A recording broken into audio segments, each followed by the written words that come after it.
नमस्कार, मैं हूं आपके साथ शगुफ्ता साहिल देव। आप सभी का स्वागत है। आप देख रहे हैं अपना favourite show GNT special. GNT special में आज बात नए दौर के नए वॉर और नए हथियारों की करेंगे, लेकिन सबसे पहले जिक्र सेना के पराक्रम का। वही पराक्रम जिसके बूते भारत की सशस्त्र सेनाओं ने 1971 में पाकिस्तान के दम का दमन कर दुनिया के नक्शे पर एक नया मुल्क तामीर कर दिया था। 1971 के उसी युद्ध में 5 दिसंबर को लड़ी गई बैटल ऑफ लोंगेवाला भारत के जांबाजों के असीम पराक्रम का प्रमाण है। उस लड़ाई में राजस्थान की लोंगेवाला पोस्ट पर भारत के जवानों ने पाकिस्तानी सेना को धूल चटा दी थी। जब लोंगेवाला के मोर्चे पर उस रात मुकाबला शुरू हुआ था, तब भारत के पास थे 120 सैनिक और पाकिस्तान के पास 2000। भारत के पास थी एक रिकॉयल लेस गन और पाकिस्तान के पास 54 T-59 और शर्मन टैंक। लेकिन जब लड़ाई खत्म हुई तो नुकसान की तस्वीर युद्ध का नतीजा बयां कर रही थी। पाकिस्तान के 200 से ज्यादा सैनिक मारे गए थे। 3 पाकिस्तानी सैनिकों को युद्ध बंदी बनाया गया था। भारत के 3 योद्धा वीर गति को प्राप्त हुए थे। पाकिस्तान के 37 टैंक और 100 के करीब आर्म्ड गाड़ियां खाक में मिल गई थी।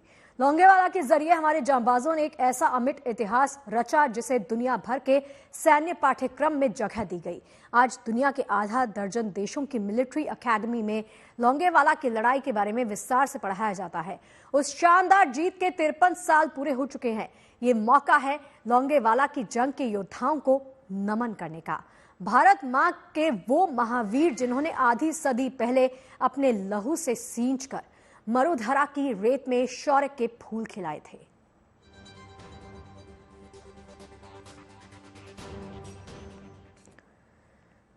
देखिए, बेहद सीमित संसाधनों के साथ भी उस रात भारतीय सेना ने दुश्मन को धूल चटा दी थी। लेकिन आज 53 साल के बाद तो इस मामले में भारतीय सेना की तस्वीर बिल्कुल बदल चुकी है। इंडियन आर्मी आज आधी सदी के बाद दुनिया की सबसे पावरफुल सेनाओं में गिनी जाती है। हिंद की सेना लगातार अपने युद्ध कौशल को धार देती रहती है। साहस की संपदा तो पहले से ही अपार है, लेकिन सेना अपने सामर्थ्य को भी मजबूती देने में जुटी रहती है। इसी कड़ी में सेना हर साल इनो योद्धा कंपटीशन का आयोजन करती है, यानी सेना के जवान अपने अनुभव और कटिंग एज टेक्नोलॉजी के इस्तेमाल से ऐसे हथियार बनाकर पेश करते हैं जो फ्यूचर में युद्ध के गेम चेंजर साबित हो सकते हैं।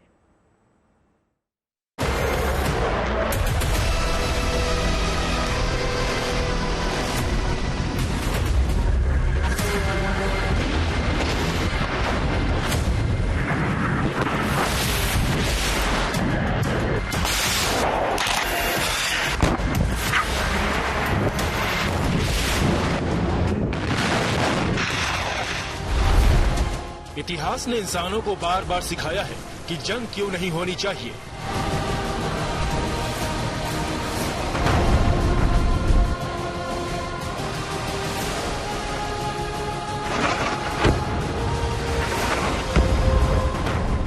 लेकिन वर्तमान इंसानों को सिखा रहा है कि जंग के लिए तैयार रहना जरूरी क्यों है। जंग कोई नहीं चाहता, लेकिन जंग की तैयारी की अहमियत को सब समझते भी हैं और स्वीकार भी करते हैं।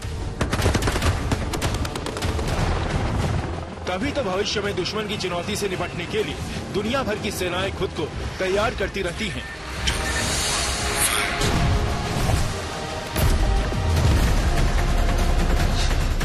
और इसी तैयारी का अहम हिस्सा है ऐसे हथियारों का निर्माण जो सबसे अलग हो,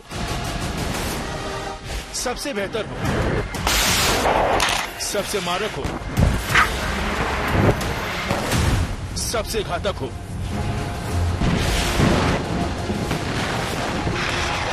तेज रफ्तार वाले, अचूक प्रहार वाले,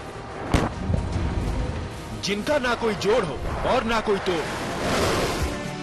देश की राजधानी से आई ये तस्वीरें भारतीय सेना की उसी तैयारी को बयां कर रही हैं। ये सेना के इनो योद्धा कंपटीशन की तस्वीरें हैं। एक ऐसी प्रतियोगिता जहां सेना के जवान नई तकनीक और नए हथियारों का प्रदर्शन करते हैं। खास बात यह है कि मौजूदा हालात की जरूरतों और अनुभव के आधार पर जवान खुद इन नए हथियारों को विकसित करके प्रदर्शित करते हैं। थल सेना के जवान राष्ट्र रक्षा के मोर्चे पर हर दिन आने वाली चुनौतियों और रूटीन जरूरतों की स्टडी के बाद इन हथियारों को सालों में डेवलप करते हैं। इसके बाद ये हथियार इनो योद्धा कंपटीशन में डिफेंस डेवलपमेंट और प्रोडक्शन से जुड़े विशेषज्ञों और सेना के सीनियर ऑफिसर्स के सामने रखे जाते हैं। दिल्ली के मनक शॉ सेंटर में हुए इनो योद्धा कंपटीशन में नए तकनीक और हथियारों का जायजा लेने के लिए खुद सेना प्रमुख जनरल उपेंद्र द्विवेदी भी पहुंचे। इस साल इनो योद्धा 2024 में कुल 75 इनोवेटिव हथियारों और गैजेट्स को रखा गया था। ये ऐसे गैजेट्स हैं जो सेना के किसी न किसी क्षेत्र से जुड़ी मौजूद जरूरत को पूरा कर सकते हैं।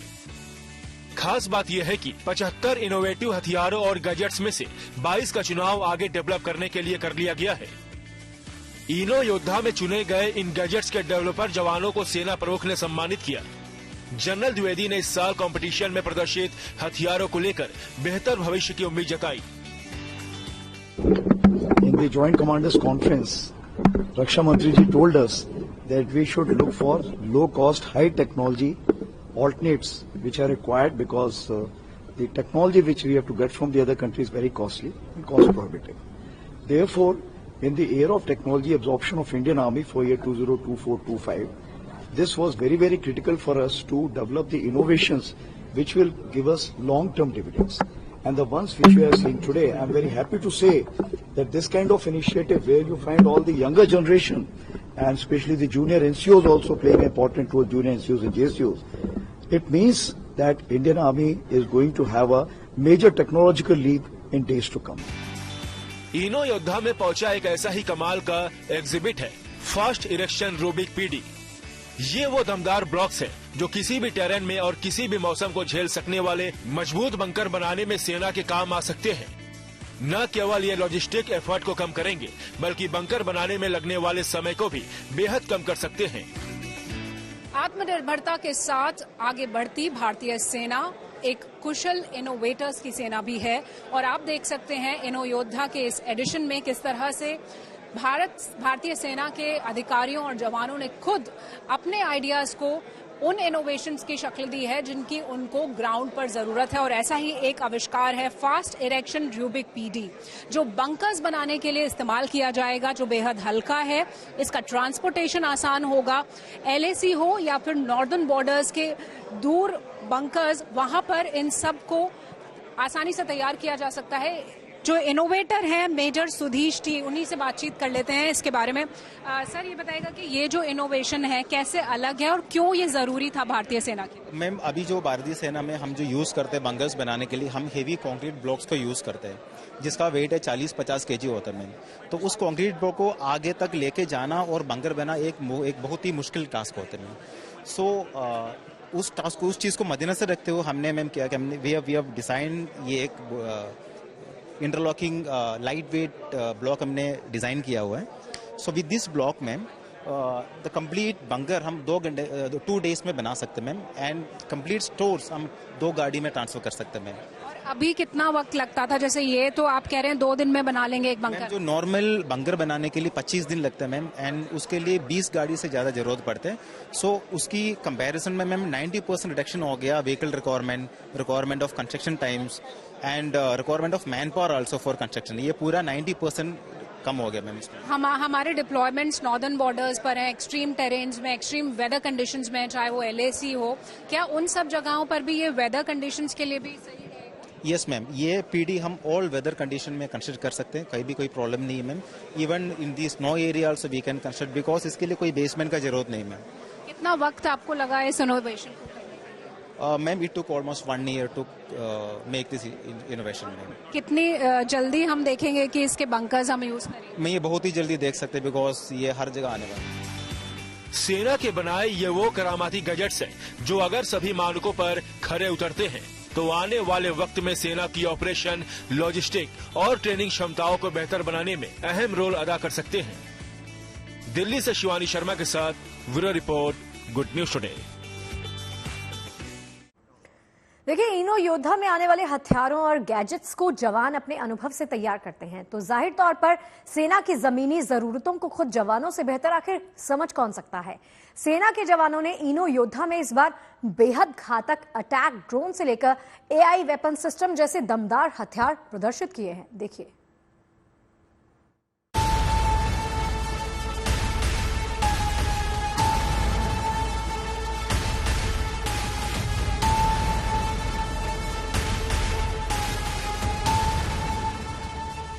यहाँ स्वदेशी का परचम है, यहाँ नई तकनीक का दम है,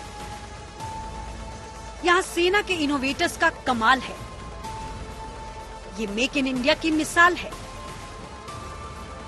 इनो योद्धा 2024 के लिए सेना के जवानों ने एक से एक हथियार और गैजेट्स तैयार किए हैं। ऐसा ही एक हथियार है बाज अटैक ड्रोन।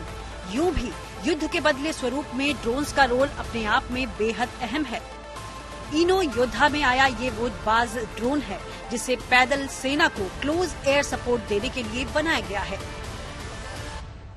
एक खास इनोवेशन आप मेरे पीछे देख सकते हैं, जो बाज अटैक ड्रोन है, जिसे भारतीय सेना के अधिकारी कर्नल विकास चतुर्वेदी ने खुद तैयार किया है। ये उनका आइडिया है और दुनिया में पहला अपनी तरह का अटैक ड्रोन है जो 80 किलो से ज्यादा का पेलोड कैरी कर सकता है और रॉकेट लॉन्चर जैसे भारी वेपन्स को कैरी कर सकता है। यानी हवा में एक हथियार ये बाज अटैक ड्रोन ले जा सकता है और बेहद खास इसलिए क्योंकि दुनिया में ये पहला है। बाज अटैक ड्रोन में कई ऐसी खूबियां हैं जो इसे रण क्षेत्र का गेम चेंजर बनाती हैं। ये ड्रोन रॉकेट लॉन्चर फायर करने के साथ साथ ऑटोमेटिक राइफल्स और एक्सप्लोजिव को भी टारगेट पर ड्रॉप कर सकता है। बाज अटैक ड्रोन एक ड्रोन है जो रॉकेट लॉन्चर फायर कर सकता है और उसी के साथ साथ बाकी तरह के मल्टीपल वेपन यानी कि ऑटोमेटिक राइफल्स, ग्रेनेड लॉन्चर्स या मोटर बॉम्ब्स और एक्सप्लोजिव्स को किसी टारगेट डेजिग्नेटेड टारगेट पे ड्रॉप कर सकता है। इसकी ज़रूरत थी कि हमें कुछ ऐसा हथियार चाहिए था जो हमें पैदल सेना को यानी इन्फेंट्री को हवा से मदद दे सके और एक क्लोज एयर सपोर्ट दे सके। और रॉकेट लॉन्चर को एक ड्रोन पे लगाने से एक हमें पोटेंट एक वेपन है जो मिलता है जिसको हम इफेक्टिवली यूज़ कर सकते हैं बहुत तरह के टारगेट्स के ऊपर, जैसे कि मिशन की ज़रूरत होती है उसी के हिसाब से। कितना वक्त लगा आपको इसके आविष्कार? आइडिया से लेकर फाइनल टेस्टिंग और ट्रायल तक हमें 6 महीने का वक्त लगा इसे बनाने। बाज अटैक ड्रोन के नाम के पीछे भी एक बेहद खास वजह है। इसको मैंने बाज दिया है क्योंकि मैं वैसे भी कोर ऑफ ईमी से हूँ, तो ईगल्स हमारा एक सिंबल है और साथ ही साथ ये एक ड्रोन है, बर्ड ऑफ प्रे, बाज यानी कि एक शिकारी पक्षी, इसलिए हमने बाज से नाम दिया है। बाज के अलावा इनो योद्धा में एक और शानदार हथियार को पेश किया गया है। ये अनमैन्ड वेपन एआई की मदद से खुद ही दुश्मन का सफाया करने की काबिलियत रखता है। भारतीय सेना के इनो योद्धा में हम देख रहे हैं एक बहुत ही खास तरह का हथियार जिसके पीछे कोई सोल्जर नहीं है। जी हाँ, ये है unmanned weapon, AI enabled weapon. और ये उस तरह की कंडीशंस में होगा जहां पर बहुत ज्यादा टेरेन खराब होता है या जहां पर जंगल हैं, जहां पर बॉर्डर्स पे हमारे सैनिक जहां पर नहीं भी पहुंच पाते हैं, या ऐसी कंडीशंस जहां पर हमें इस तरह के डिप्लॉयमेंट्स का सहारा लेना पड़ता है। तो ये बेहद खास तरह का अनमैन्ड सिस्टम है। इसके जो इनोवेटर हैं वो लेफ्टिनेंट कर्नल प्रशांत अग्रवाल हैं और खास बात ये भी है कि कर्नल प्रशांत के साथ साथ अग्निवीर के पहले बैच के गारे प्रतीक जो हमारे साथ हैं वो भी इस इनोवेशन विंग का हिस्सा है। इस वेपन सिस्टम के बारे में बात कर लेते हैं लेफ्टिनेंट कर्नल प्रशांत से। कर्नल प्रशांत, क्या खास है इस वेपन सिस्टम में और ये अनमैन्ड सिस्टम है, किस तरह की परिस्थिति में? जी, ये आर्टिफिशियल इंटेलिजेंस है जिसमें कि हमने कई मल्टीपल सेंसर्स लगाए हुए हैं, जैसे कि optical camera, night camera, thermal imager, LRF laser range finder, magnetometer, inclinometer, इस तरह के कई सेंसर इसके अंदर फिट है जो इसको इनेबल करते हैं कि अपनी लोकेशन और जनरल अवेयरनेस को देख सके। साथ ही साथ आप जैसा देख रहे हैं ये वेपन सिस्टम माउंटेड है और अगर दुश्मन झाड़ियों में छुप जाता है तो वो ये वेपन सिस्टम नहीं देख सकता। उस लिमिटेशन को हटाने के लिए हमने सेकेंडरी प्लेटफॉर्म बनाया है जो कि टारगेट को दूसरी लोकेशन से देखकर मेन वेपन सिस्टम को टारगेट की तरफ ले जाकर और फायर कर सकता है। कितना वक्त लगा आपको इसे?